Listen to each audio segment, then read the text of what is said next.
Our mission is to empower every person and every organization on the planet to achieve more.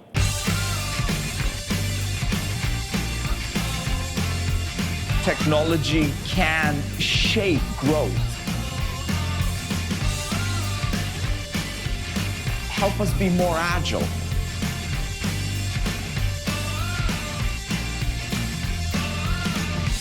we can use technology to change, disrupt the landscape of the industries that we participate in. Building technology so that others can build technology and make things happen. Our success is not dependent on our products. It's dependent on the success that our customers, our partners have with our products. It's really not about our ambitions, but it's the application of our ambitions so that we can deliver digital transformation. I want you to envision what difference can you make to shape the world.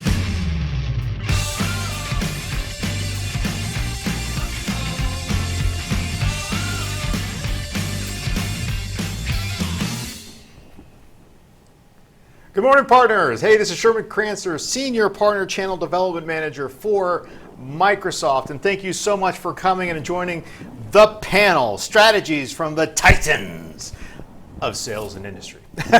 So, hey, we got a great show today. As you saw, we already did the introductions. The show is just going to be amazing today. We're talking about data center optimization today. We're talking, we're going to have a really great, a lot of really good insights from, our Chicago studio. So what we're going to do real quick here is just kind of go over the agenda for today. Now, remember, register before it's too late.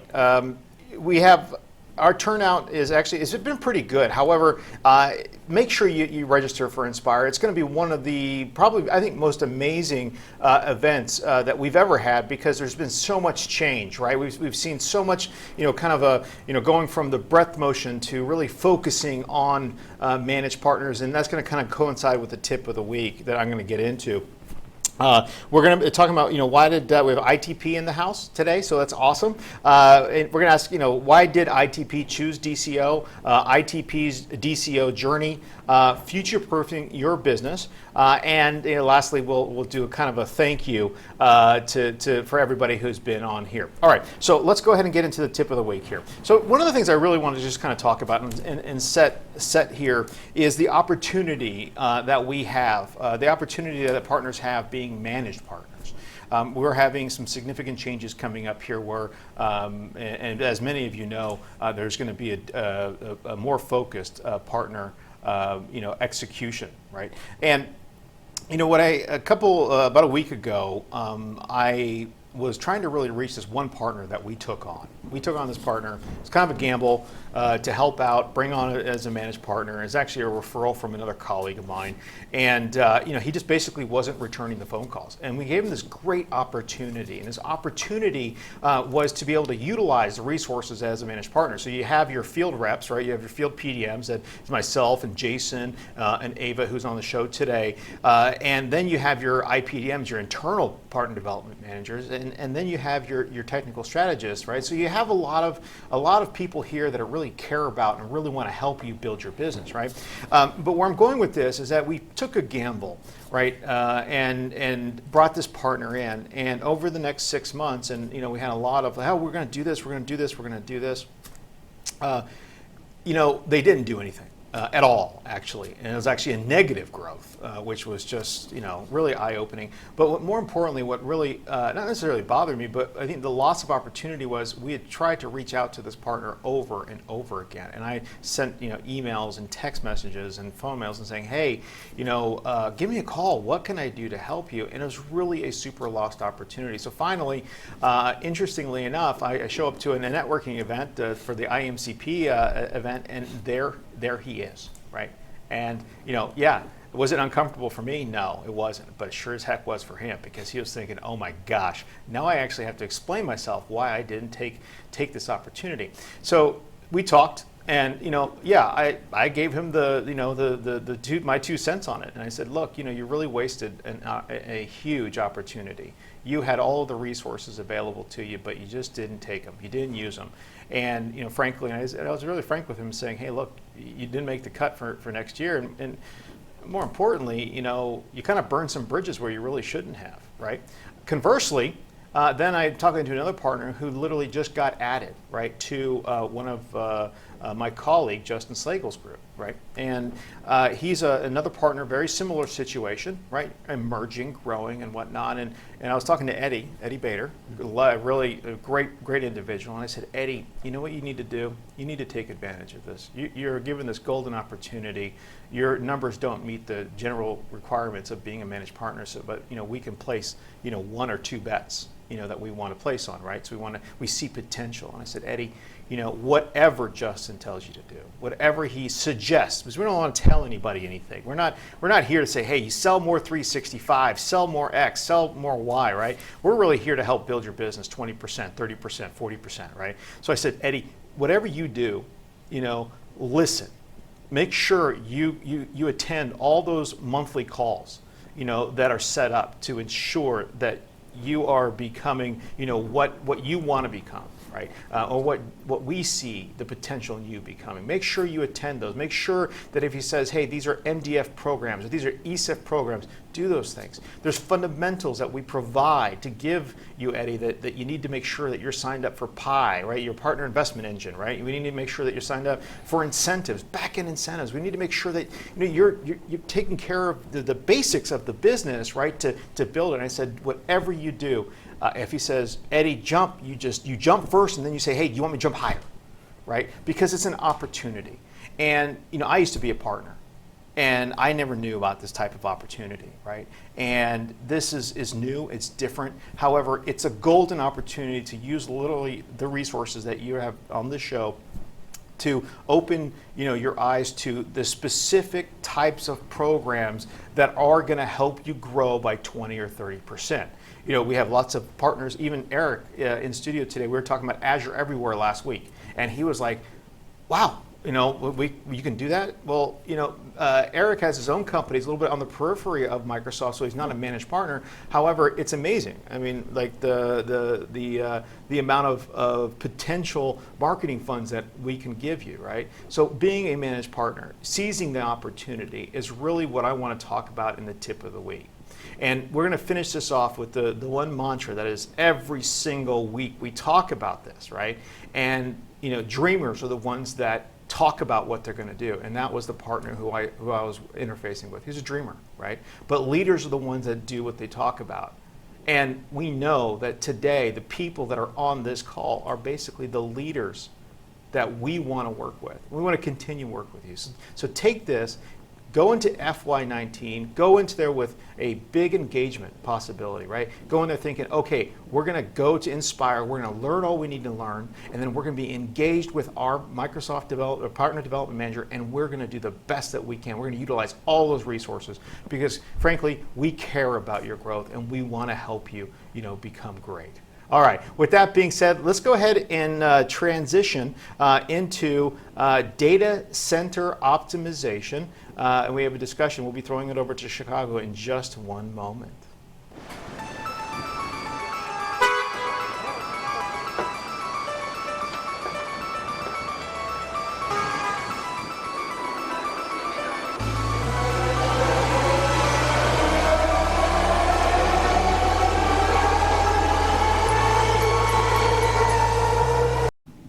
All right, and we have Chicago on. Hey guys, how you doing? If you just give us a little wave, that'd be awesome. So why don't we go ahead and actually throw it over to Chicago. I'm going to throw it over to Ava. Ava, please, thanks so much for coming on today. And why don't we go ahead and get into data center optimization. Good morning from Chicago, everyone. My name is Ava. I'm the PDM who has the pleasure of working with Paul from ITP next to me. And we've got Adam here from the Microsoft team as well. Thanks for joining. Paul, why don't we start with you telling us a little bit about ITP? Yeah, thanks, Ava. Good morning, or good afternoon, everybody. My name is Paul Hager, CEO of Information Technology Professionals, or ITP.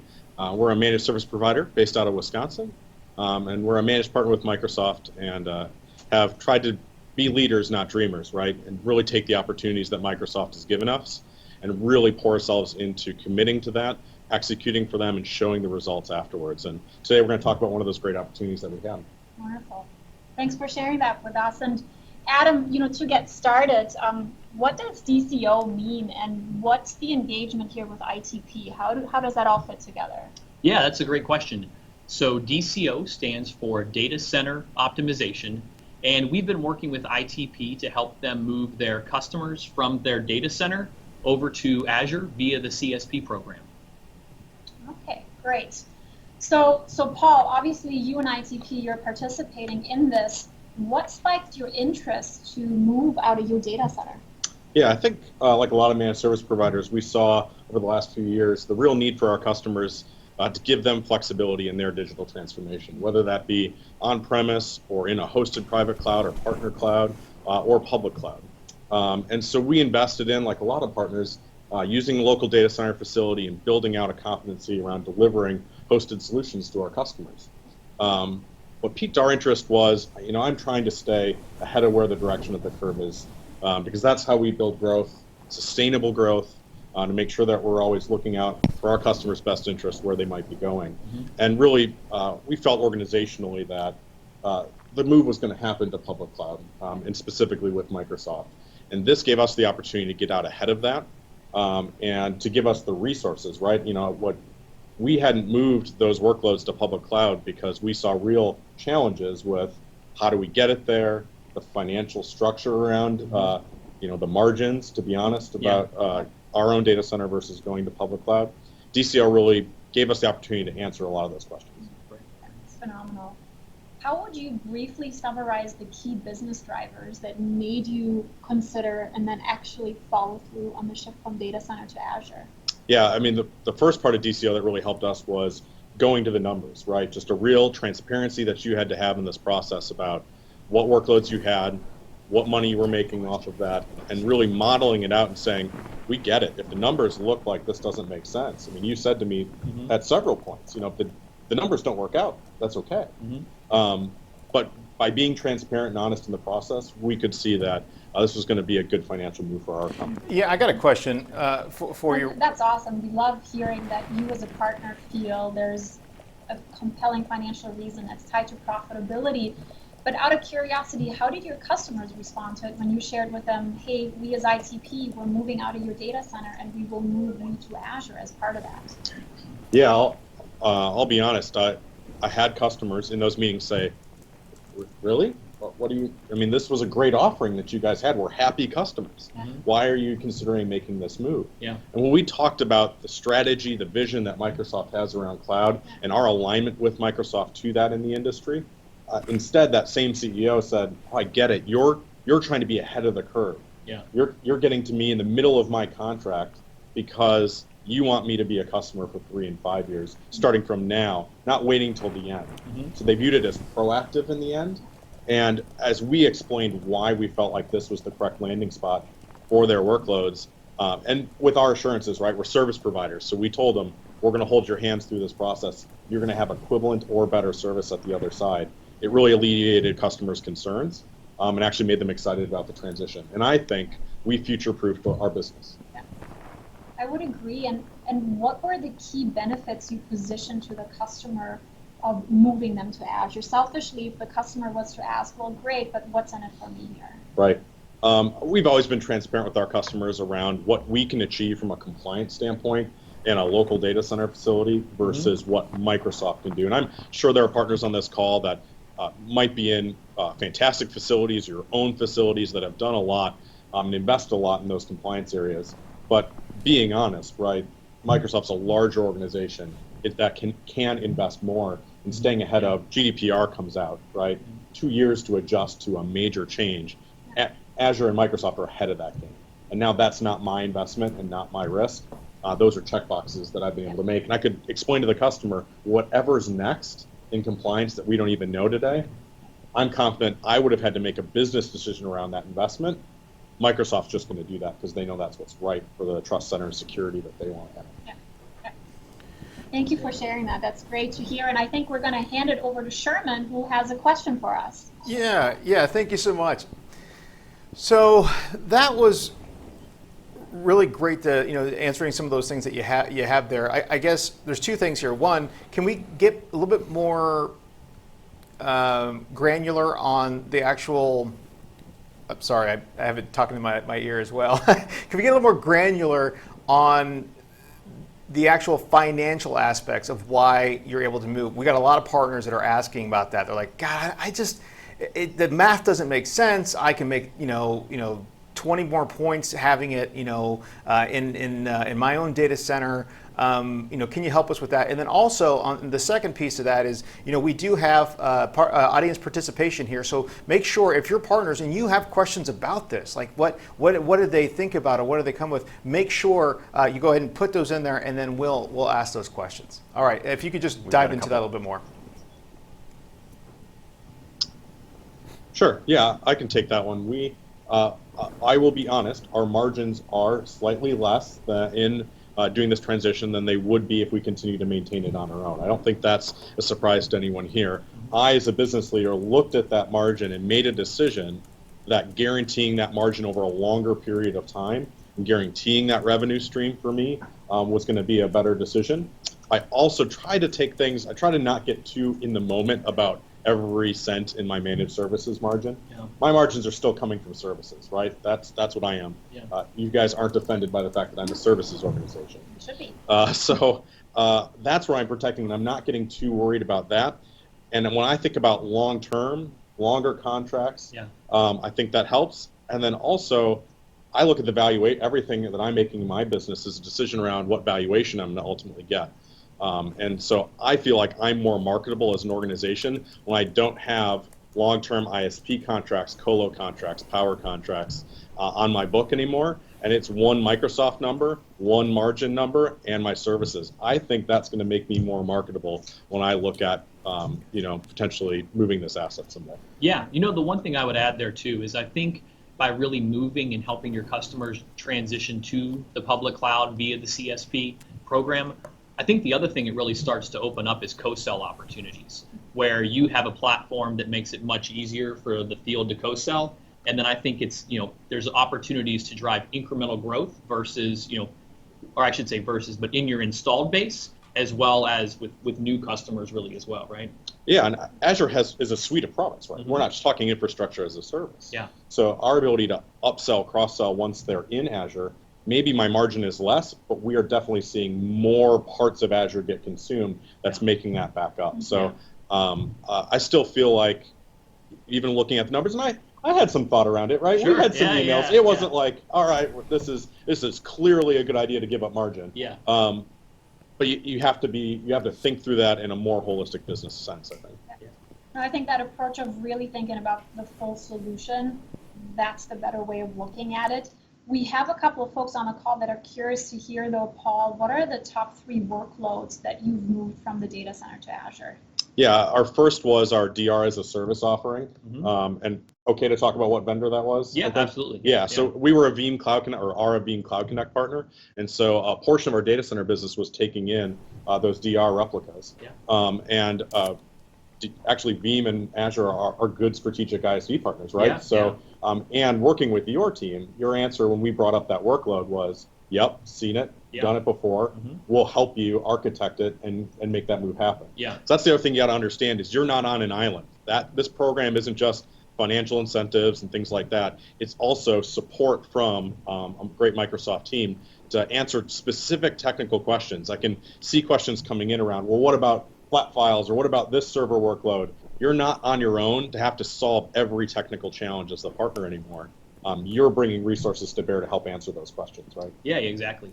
Yeah, we have great resources on the team that many of them have actually worked in the partner space on the managed services and engineering side, so they've seen that heterogeneous environment that really exists. And our goal is to really help you make sure that your customers have that great experience through the transition process, ultimately moving them into Azure. So yeah, absolutely. Yeah, our top 3 workloads were DR as a service. Then I would say it was our hosted RDS and Citrix environments. Mm-hmm. And then lastly, just that general infrastructure as a service. So server workloads, SQL web servers, things that were already Microsoft native that we were running on VMware strategy before this. Yeah. Perfect. And another question we got is, what were the 3 major client pushbacks or challenges, if you got any? Yeah, I'm from Wisconsin, so we're all friendly people, and they like knowing that their data center was in the area and it felt local and we were local. So that was one objection we got right away was Microsoft's big. How far away is our data going from us? And we were ultimately able to overcome that because we're still that face, right? Yeah. You don't need to worry about it. Did you ever really worry about what SAN your data was living on? Like, that's really getting into the weeds that we as a managed service provider have always kind of been that front end for our customers and said, don't worry about it. You're still calling the same folks. We're dealing with where it is. And where it is now is a really great data center facility, more than we could ever invest in. Yeah, it's terrific. Yeah, wonderful. Well, I think we'll take one last one from the audience, and Adam, maybe that's one you can chime in on a little bit as well. What if another partner wanted to learn more about migrating from Azure on-prem AD hybrid to 100% Azure? What would you recommend for them? Yeah, I think that's one where, reaching out to your PDM and kind of spinning up a one-off conversation is best. I think like many technical questions, the answer is often it depends. The reality is we are seeing more and more partners and customers, move to that cloud native solution, or I should say, fully in the cloud solution. But we have solutions where you need, hybrid support as well. So I think kind of digging into the technical details for that conversation would be best, just to make sure we can give more prescriptive guidance. Perfect. But what I'm hearing you say also is that that's definitely something you and your team can help think through, work through, and provide the right guidance to the partner. Oh, absolutely. Yeah. So our team, we can certainly help. I think the beauty of our team too is, as we get into the migration stages, we have access to the Azure CAT team, that stands for Customer Advisory Team. They sit actually directly on the Azure engineering team, and we bring them in sometimes for some of those really challenging situations as well. And then also get great support, from an engineering standpoint to make sure we're really bringing, all we can from a Microsoft perspective to help support these partners with this transition. And I have even occasionally heard that that sometimes even outdoes our two customer type of support, the access you have for two partners. So that's great. Yeah. Perfect. All right, Sherman, I think we're going to hand it back over to you. All right. Well, thanks so much. Let me go ahead and turn down this thing, otherwise I can't even hear myself think sometimes. So anyways, hey, thanks so much. That was really, really great. I think what we want to do now is just, we're going to do another transition, and we're going to talk about, ITP's DCO journey. So we'll be right back.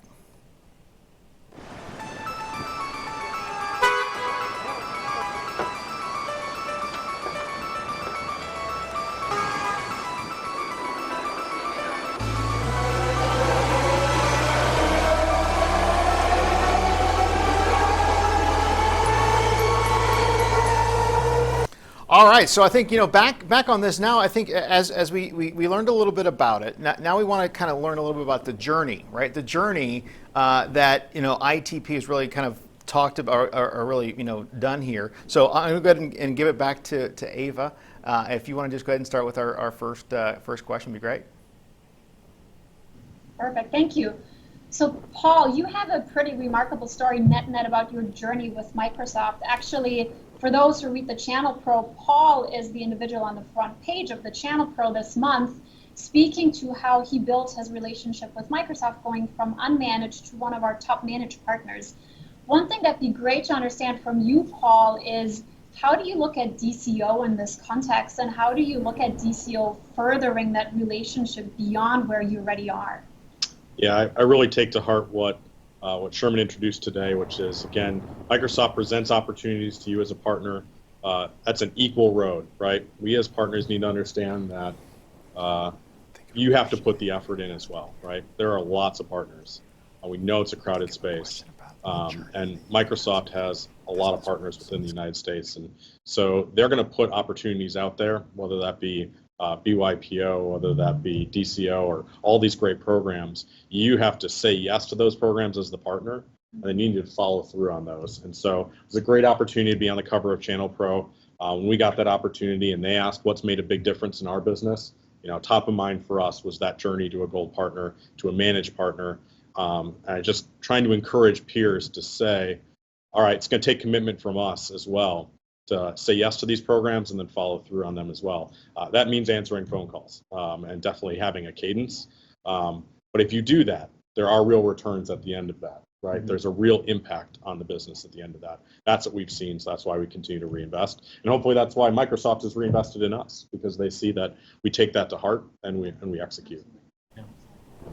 No, I think you're spot on, and I can speak to the fact that your team is very strong on follow through on any Microsoft program I've seen you participate in.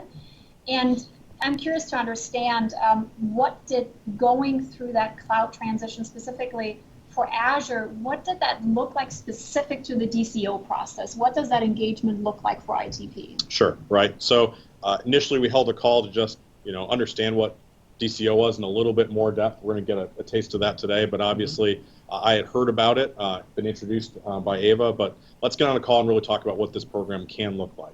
What are the milestones? What's the timing of something like this? This is going to be a big transition for us and for our customers, right? We are lifting and shifting stuff that is customer facing. It's running our customers' businesses in a lot of cases. So first we just did the planning meeting, or just the introduction.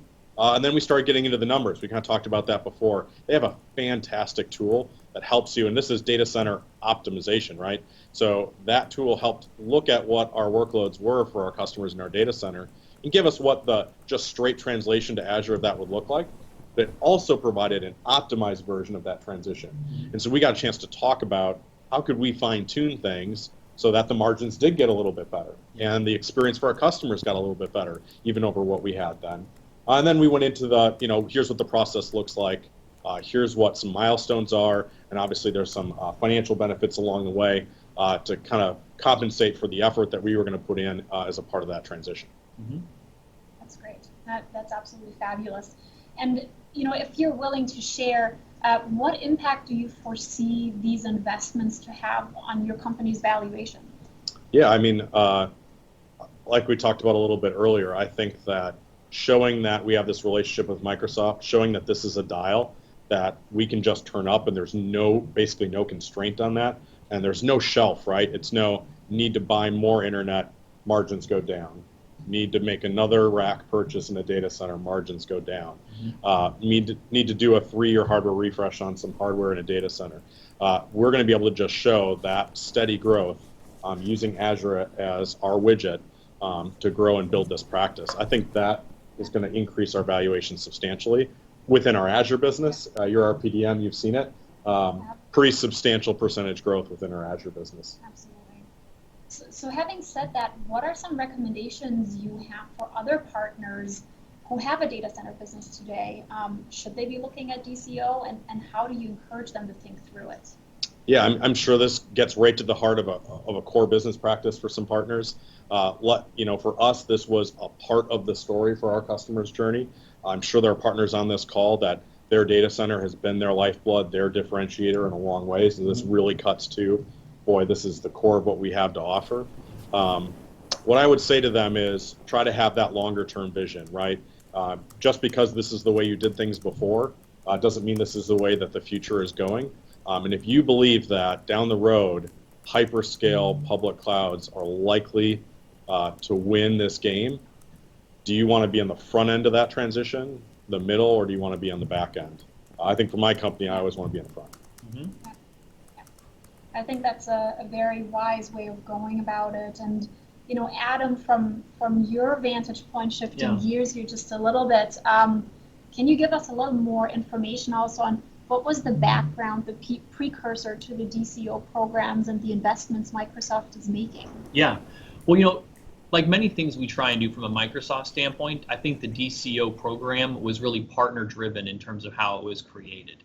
It started as a pilot project a little over a fiscal year ago, and really got mainstreamed with all the transitions in OCP at the start of this fiscal year. And then it's really grown, within the fiscal year in terms of resources and investment that Microsoft has made. But what we were hearing from our partners is that they were, really at this fork in the road in terms of needing to reinvest in certain solutions, hearing from their customers that their customers wanted them to help transition to Azure, and then really looking to Microsoft for guidance of how we can enable that. And that's really been our goal, is to build a good repeatable motion to help customers with these transitions from their data center, from maybe a colo environment that they're managing, or even sometimes from customer on-prem solutions, but that really partner managed to Azure, and then all through really the power of the CSP program. Got it. So it all has to do again with this whole future-proofing your business and giving the partner the right insights, the right tools to do that. Yeah, absolutely. I mean, I think Paul hit it, right on the head, where the goal here is to be able to help partners that have customers really help them kind of plan for the next 3, 5, 10 years of their journey. We talk a lot about digital transformation at Microsoft. Customers are really looking to digitally transform their businesses, and Azure is really that platform that helps enable that digital transformation. You're giving really customers a lot more tools by helping them on that helping them to take advantage of that platform. Perfect. And I think Sherman has some input for us. A couple things, Paul, what are some of the pitfalls that partners should be careful of? The neat thing is that, we can actually ask you because you've done this, right? Some of these mistakes. What are some of the pitfalls, or failure points, right? Failure points that maybe be good to know about before we go ahead and say, hey, we're going to make this transition. Can you help us understand that a little bit? Yeah, I think it's fair to say any transition in a business, there are challenges along the way. To say that we signed up for this program and in 30 days everything was moved because of magic, not true, right? One of our first pitfalls that I felt was, even though my team's really aligned to the Microsoft story, my team are human beings and they're used to doing things a certain way. They're used to the data center being across the street. They're used to interacting with our Veeam Cloud Connect product and these servers in this way, with this technology. And I was asking them to make that change because of a business reason that I had decided up there at the top, or that's the perception. So we had to solve the internal challenge a little bit of, hey, this is why we're making this transition. It's right for our customers. It's right for our business. So that's why I'm asking you to get on this ride with me and put in this extra effort and build out an internal project plan for us to execute on this transition. And it took time, it took time away from some customer-facing stuff to get this project done. Yeah.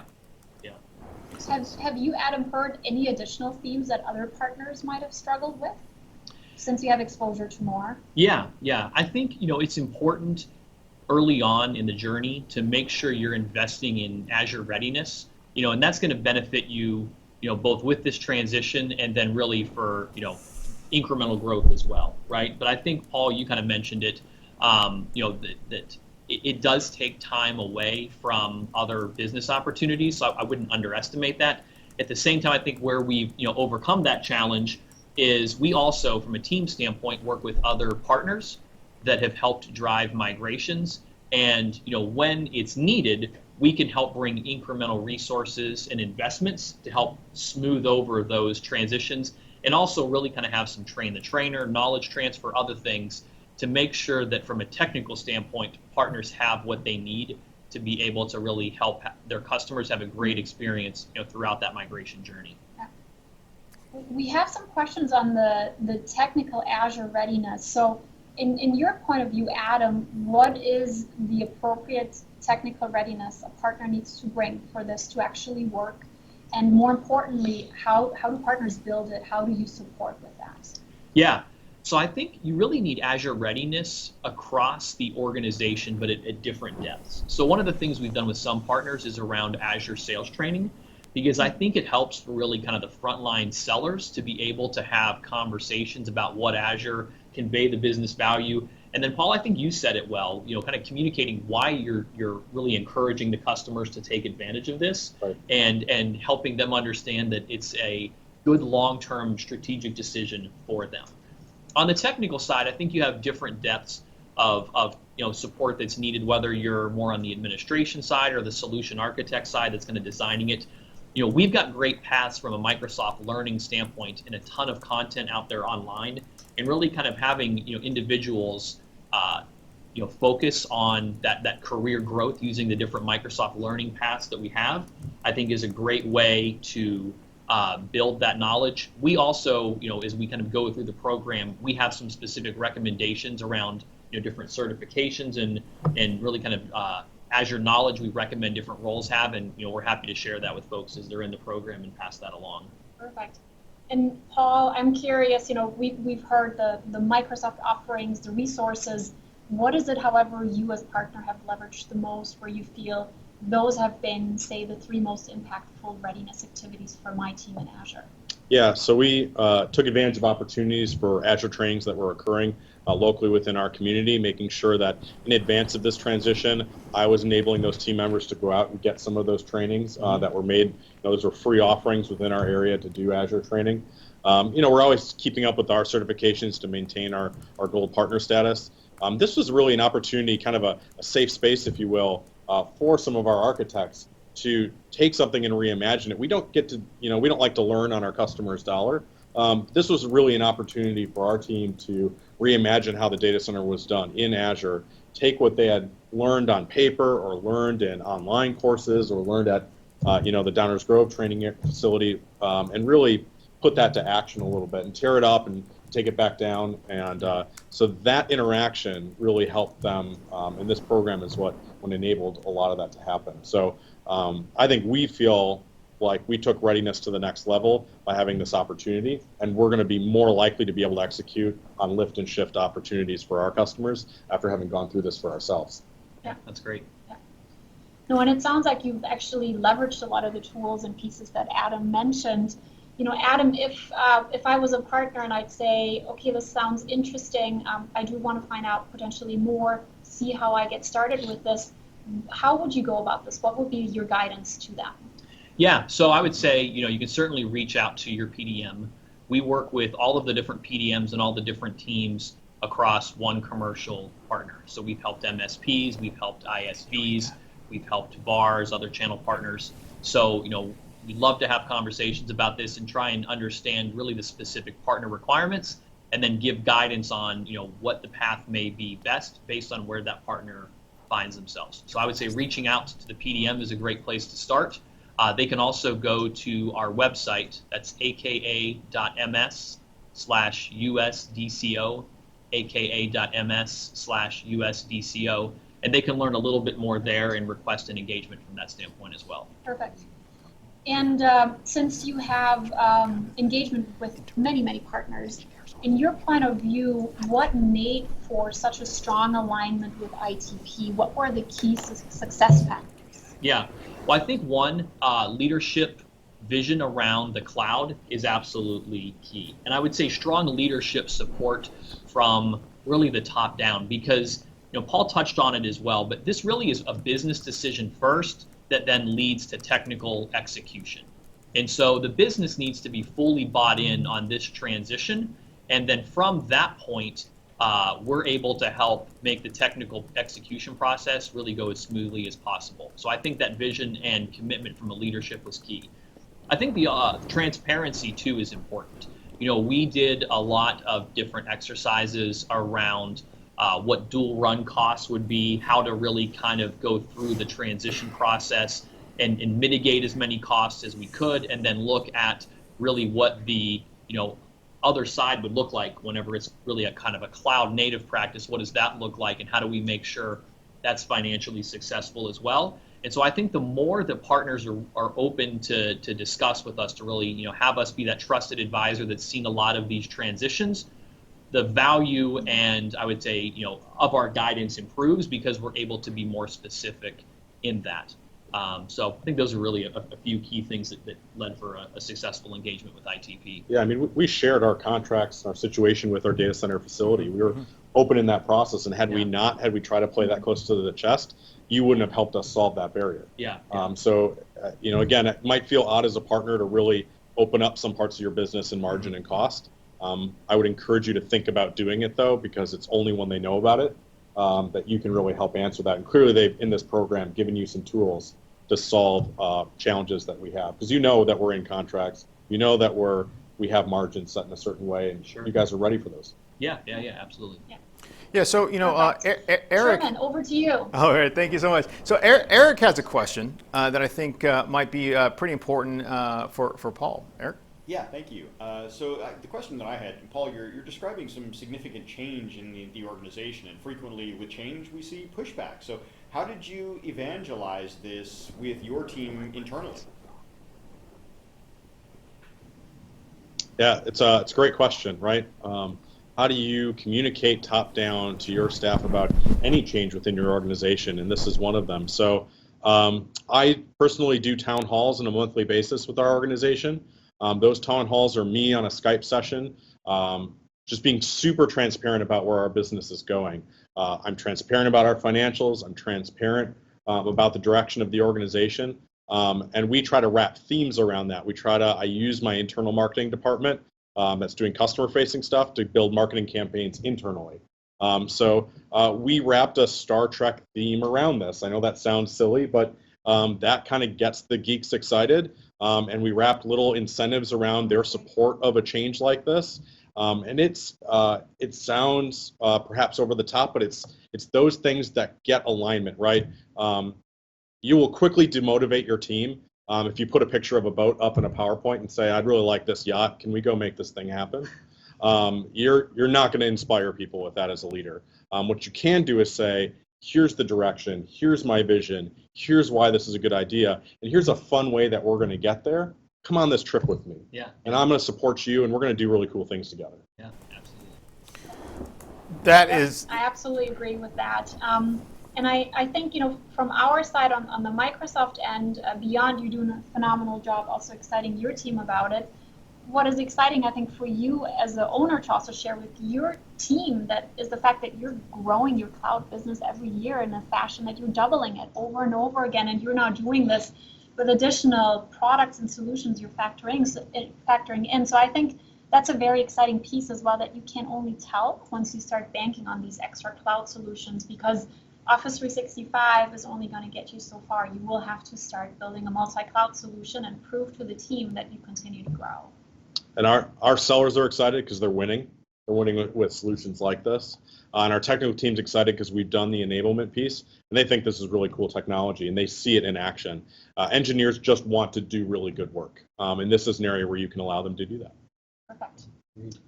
Well, thank you very much. Any last parting words? Otherwise, we're going to hand it over to Sherman.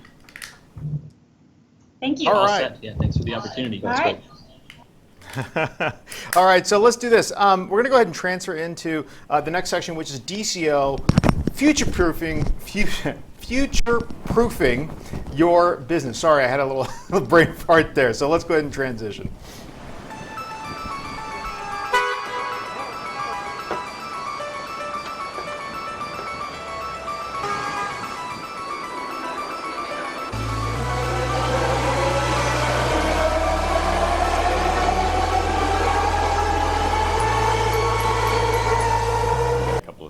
All right, future-proofing your business. Gosh, I don't know why that's so hard for me to even say. But right before we do this, hold on 1 second. We got Eric. He's going to talk about Inspire and IAMCP. He is the president of the IAMCP chapter here in Southern California. Eric, can you just go ahead and do your quick announcement? Absolutely. Thank you, Sherman. Always happy to chat IAMCP with everybody. You guys have heard me talk about this before. So for those of you who are going to Inspire, there's a fantastic IAMCP website to get more information on all of the events that we've got going out there. It is iamcpinspire.org. I'll post that into the chat window for everybody. We've got a ton of stuff going on out there. Sunday night, we've got the IAMCP Speakeasy Party going on. That's going to be taking place.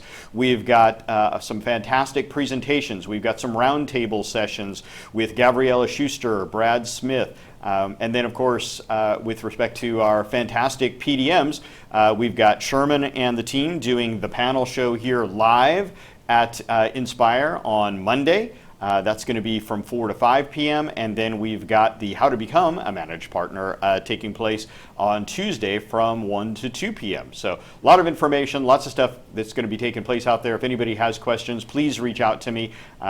I know my contact information has always been out there, but always happy to chat with anybody and looking forward to connecting with many of you at Inspire. Fantastic. Hey, Eric, thank you so very much. Really do appreciate that. Let's go ahead and pass it back over to Chicago, and we're going to get into future-proofing your business. We've got to change that next time. We're not using that word again. All right, go ahead. All right, so we started talking about that a little bit already in the previous segments. I think the piece to dig into now is for partners that are moving from Azure to their data centers. Adam, what are some of the broad themes you're seeing and hearing? Yeah, so I think for partners that are in the data center today, they're trying to figure out how to move to Azure in the future. The key thing I think we see is partners find themselves where they're trying to figure out how they want to invest going forward. A lot of times we see where hardware may need a refresh, certain solutions need to be modernized, contracts are up and customers are saying, I want to go to Azure next.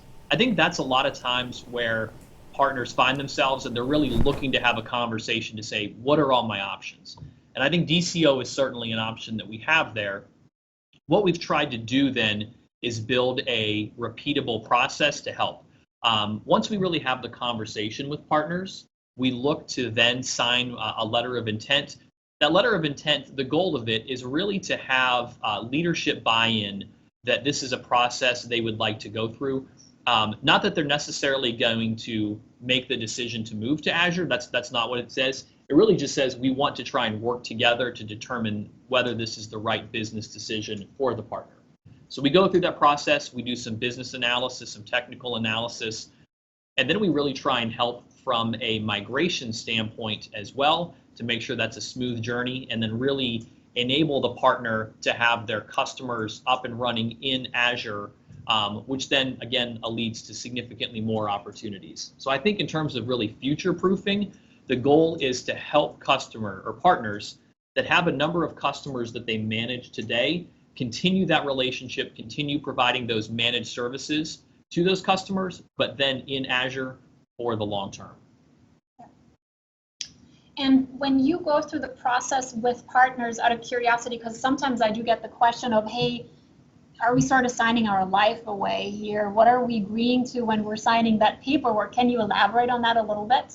Yeah. So from the paperwork standpoint, the letter of intent we sign, actually, it's not binding, and we're clear with that. What we really are looking for is to have agreement from senior leadership on down that this is something that they want to explore. This isn't something that necessarily kind of the infrastructure administrator is going to make. This is really a business decision. A lot of times we have conversations with CEOs, CFOs first, and then sometimes they bring in maybe their CTO or their technical counterparts along that journey.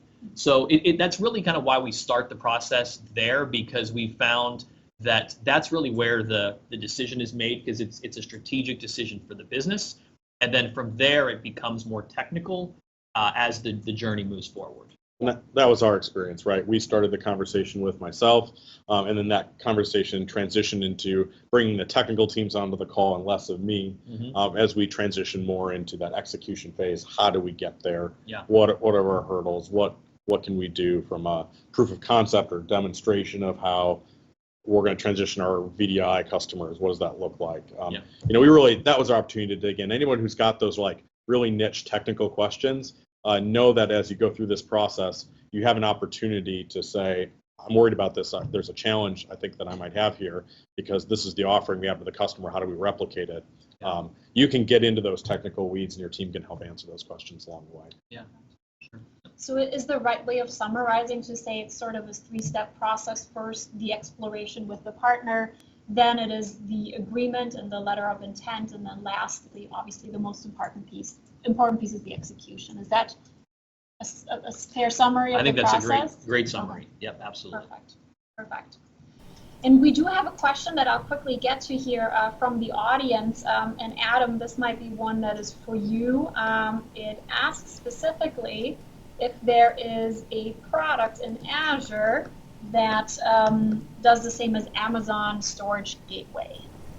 So, we have a lot of different solutions from an Azure standpoint whenever it comes to storage and how to help customers, move and transition infrastructure into Azure. So, I wouldn't want to name a specific Azure service because I think, depending on what we would recommend sort of depends on the specific use case. What I would say is, with the huge breadth of Azure and the customers that are leveraging it, we have solutions for customers to help them. Once we really understand what their specific needs are around storage, I think we can make really specific recommendations to be able to help them meet their business requirements. Okay.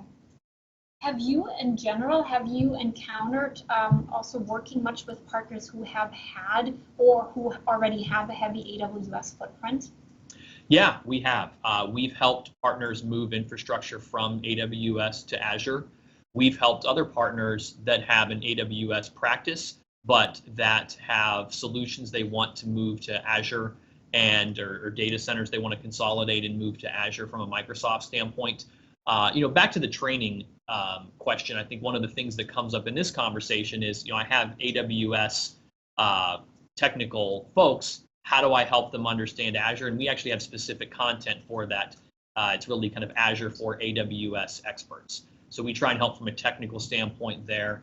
But yeah, absolutely. I mean, we've worked with partners that don't only support Azure, and we're certainly happy to help them and help them enable customers on the Azure platform with really this type of transition.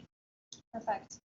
And another piece to bring up here, Paul, I'm just curious, have you or has your team done anything with Azure reserved instances to date, and what are your thoughts around using that? Yeah, we've seen really substantial growth thanks to reserved instances. As we are putting offerings together in front of our customers around on-premise, hybrid, and cloud, cloud in that pay-as-you-go model always kind of took a financial hit in those TCOs.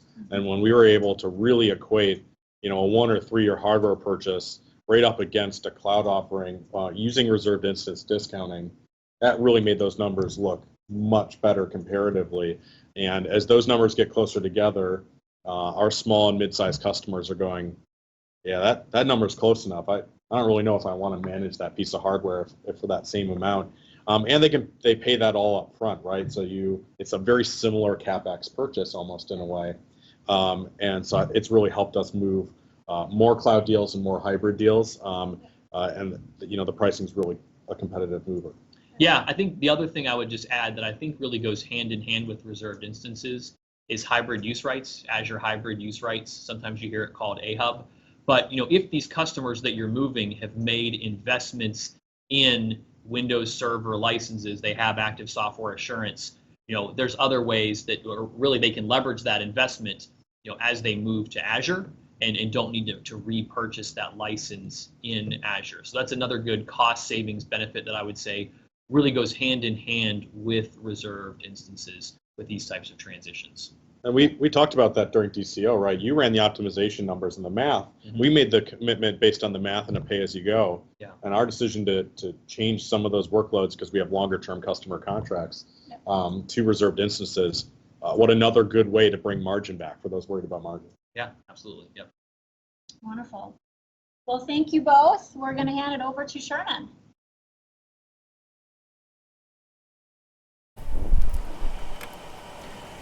Hey, also, I had a question around we've seen a lot of Azure-related offers and incentives. Are there specific programs around DCO that would be available for partners, something they should know about there? So from a DCO standpoint, we have technical expertise, but we do have financial incentives that we can bring to the table.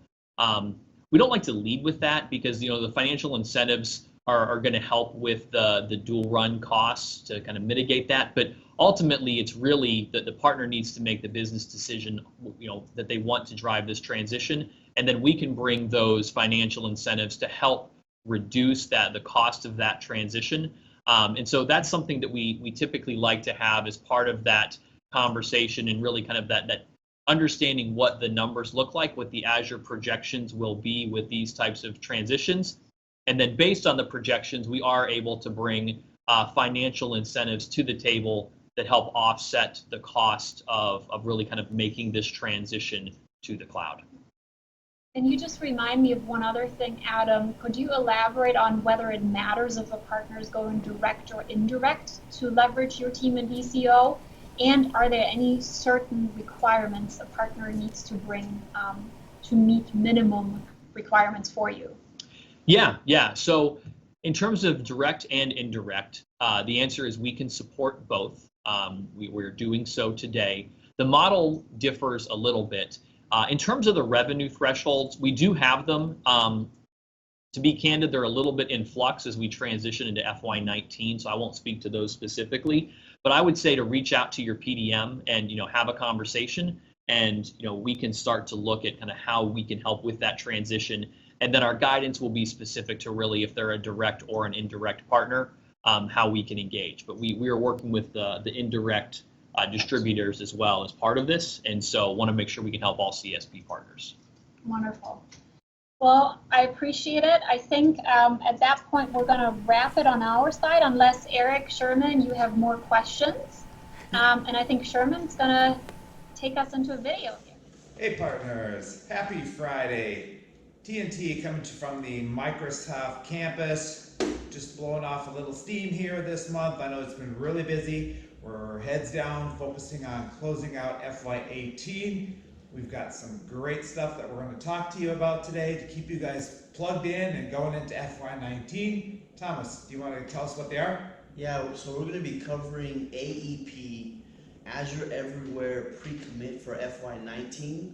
We're also going to be talking about a resource called Getting Started with Your Azure Journey that focuses on sales, marketing, and technical resources. And also an upcoming webinar for you partners that are wanting to get started on just knowing Azure. So we're going to see you in 2. Master Chief out. Okay, partners, the first item on the agenda today I wanted to touch on is the AEP, or the Authorized Education Program. This is not going to fall into everybody's wheelhouse, but I know that we've had a few partners inquire about educational licenses, so I thought it would be a good thing to touch on briefly here. The program does authorize partners to purchase and resell academic price products to qualified educational users. So there's a great Q&A that is listed out here on this link, as well as the registration link to get signed up if that's something that you guys want to do moving forward. Again, great details on this link as well, so if it's something that you were thinking about, I highly encourage you to go out there and check it out. Thanks.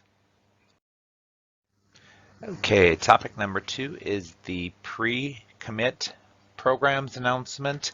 We're excited to announce that the Azure Everywhere and Azure Everywhere Premium Data Workloads pre-commit programs are now live through the PI portal, or the Partner Investment Engine. The pre-commit funding does permit you guys to commit funds in FY18 for work that's going to occur in July. So there are some important timelines to consider here. Right now the pre-commit programs are open. POs are open in July. But there is one thing to note, is that work can only begin after the PO is received. So great information on the link provided here, but if you want to go into a deeper dive as far as information, please reach out to your PDMs or inside PDMs for additional details. Thanks. Hey partners, next on the agenda is actually a very cool resource. It is Azure Partner Journey. A lot of times, I get asked from partners like, hey, I need this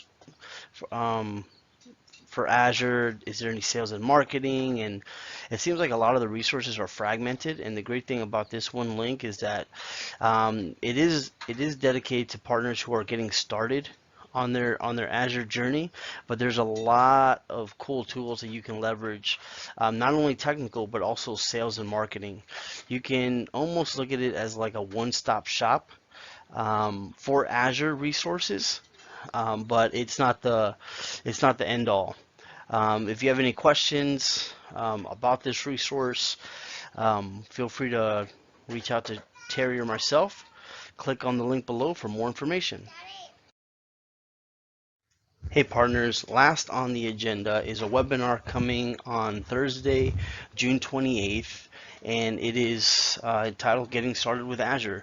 But why I wanted to highlight this in the back office was because this one is not so much like you're going to sit down and be presented to on Azure, but a lot of it is a live demo and Q&A. So if by any chance you are ramping up on Azure, you have some scenarios, maybe some questions, I highly encourage you to jump on this call, shoot your questions, and yeah, we would love to hear your feedback. If this was beneficial, how you'd like this to improve, because we like trickling this info up to our higher ups. For any other questions that you may have, feel free to reach out to Terry or myself. All right. Hey partners, thanks again for your time today. Thomas and I are going to blow off a little bit more steam on the foosball table here. Hope you have a great weekend. Yeah, and see you next week as we draw closer to Inspire. If you haven't registered, register. See you next week. Right. Hey, Terry, thank you so much. And everyone, thanks so much for joining us today. First of all, last thing we want to do is, this is a small little plug, but hey, reach out to your PDM. Everyone on the call, I think, your next email right after this is to reach out to Ava, to Jason, myself, Kat, Justin, any one of the PDMs and say, hey, how do we get this going? How do we get DCO going? Ava did tell me before she is ready to go ahead and answer every question, every email right now in the next 10 minutes, and she will help all of you, reach giant success, right? Yeah, I know. Yeah, see, she's smiling because she knows that she told me that. All right, but hey, let's do that. Also, thank you, Paul. Thank you very much. Adam, thank you very much for being on today. Unbelievable. I think this was a great program. Ava, you did an amazing job. Thank you so much, and we look forward to seeing you again. Lastly, Inspire. Register, and then come by and see us at the Community Hub Monday and Tuesday. Anyways, thanks everyone for having a great show. Thank you so much, and we will see you next Friday. Have a great day. Bye-bye.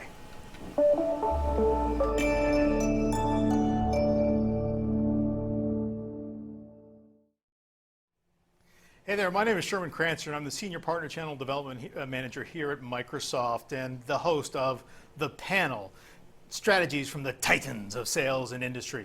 If you're interested in understanding how you can build large margins through packages, if you're interested in how to create differentiation within the marketplace, or simply you want to understand the latest cutting-edge sales and marketing techniques, make sure you join us each week on Fridays from 9 to 10 a.m. Thanks so much, and have a great day. Bye-bye.